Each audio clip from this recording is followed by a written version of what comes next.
How to change language on Ryanair app. Hello guys, this is Atticus and welcome back to another tutorial video.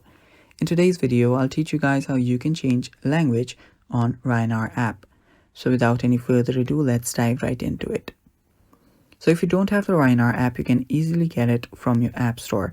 It's free and you can download it and then open up your account. So after you're on your Ryanair account, what you'll need to do is you cannot change the language through this app. You'll need to head over to your settings. So head over to your settings and then scroll down all the way. There you will see the apps option. Tap on apps and search for the app. So after you search for the app, there we go.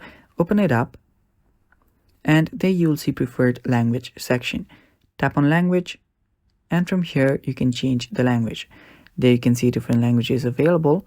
Tap on whichever language suits you the best and then you can simply open up this app. After opening this up, the language will have been changed.